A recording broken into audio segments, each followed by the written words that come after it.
ईएनवीएस morning का paper, चलिए हम लोग सॉल्व करते हैं भाइयों और बहनों। पहला क्वेश्चन बोला था what type of subject is environmental studies, answer होगा मल्टी डायमेंशनल। दूसरा क्वेश्चन था in which year Brundtland commission was established, answer होगा 1987। तीसरा क्वेश्चन है which one is primary consumer, इसमें से कौन सा प्राइमरी कंज्यूमर है भाई, तो आंसर होगा cattle. The ecosystem of static water is known as, जहां पर पानी स्टैटिक रहता है, स्थिर रहता है, उस इकोसिस्टम को क्या बोलते हैं, लेंटिक, नॉन फ्लोइंग है ये।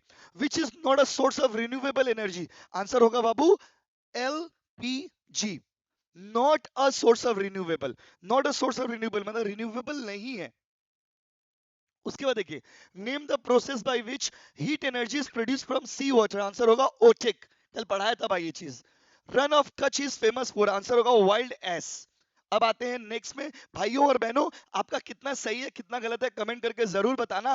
वीडियो को अपने सारे दोस्तों में, फ्रेंड सर्कल में, कॉलेज ग्रुप में शेयर कर दीजिएगा। एंड आज रात में 7:30 बजे से कॉन्स्टिट्यूशनल वैल्यूज का महाभारत सेशन होगा, मिस मत करना भाई, क्योंकि कॉन्स्टिट्यूशन का एग्जाम अभी बाकी है। Which one is under the red data book, red data book में क्या होता है, तो इंडेंजर्ड के बारे में, थ्रेटेंड के बारे में, वल्नरेबल, आंसर होगा ऑल ऑफ दीज, सबके बारे में उसमें होता है। उसके बाद है which one is disease caused by cadmium in human being, answer होगा भाई इटाई, इटाई डिजीज, बीमारी का नाम है बाबू। Secondary pollutant is PAN, PAN, yes PAN होगा इसका आंसर। अब आते हैं 2 मार्क्स वाला भी थोड़ा सॉल्व करा देते हैं, क्योंकि 2-2 लाइन का क्वेश्चन था।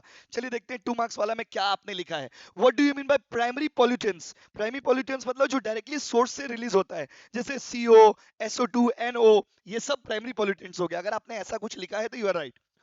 What do you mean by silent zone, silent zone वो होता है जहां पे हॉकिंग अलाउ नहीं है, मतलब हॉर्न बजाना अलाउड नहीं है भाई, समझे ना, नॉइज इज स्ट्रिक्टली प्रोहिबिटेड, जैसे स्कूल, हॉस्पिटल। उसके बाद what are exotic species, give example. जो एक्सोटिक स्पेसीज का मतलब क्या, नॉन नेटिव स्पेसीज, बात समझे, नॉन नेटिव स्पेसीज जो नए नए एरिया में, न्यू एरिया में जाते हैं, जो नए एरिया में इंट्रोड्यूस किए जाते हैं, नॉन नेटिव स्पेसीज जो नए एरिया में इंट्रोड्यूस किए जाते हैं उनको एक्सोटिक स्पेसीज बोलते हैं। यूनिक क्वेश्चन था, इसका एग्जांपल है लेंटाना, तो ये थोड़ा सा ये क्वेश्चन स्टैंडर्ड था आपके लिए।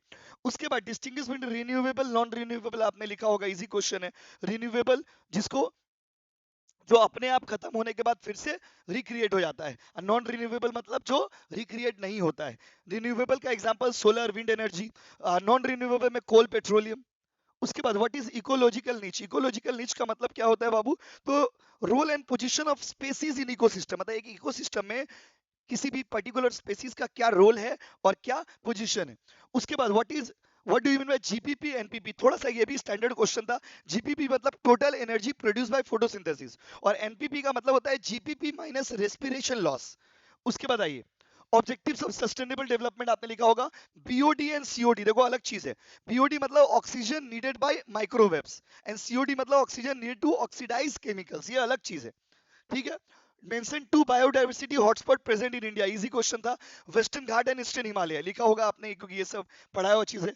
एल्गोनिक सक्सेशन, इसका मतलब होता है succession by external forces, external factor जैसे फ्लड, फायर, इसके कारण। और अगला है फूड वेब, तो ये आपने लिखा ही होगा। आई होप आपका एग्जाम ऑल इन ऑल बहुत अच्छा गया होगा। कमेंट करके जरूर बताना कि आपने कितने मार्क्स का अटेंड किया और एमसीक्यू कितना आपका सही है। और बाकी लॉन्ग क्वेश्चंस भी स्ट्रेट फॉरवर्ड थे, तो बहुत ज्यादा स्टैंडर्ड क्वेश्चन ही था। हाँ बिल्कुल 2-3 क्वेश्चन अजीब दे दिया था, बट कोई दिक्कत नहीं है, क्योंकि आपके पास इनफ ऑप्शंस थे। तो भाइयों और बहनों वीडियो को शेयर कर दो अपने दोस्तों में, और आज शाम को 7:30 बजे कॉन्स्टिट्यूशनल वैल्यूज का महाभारत होगा। थैंक यू दोस्तों।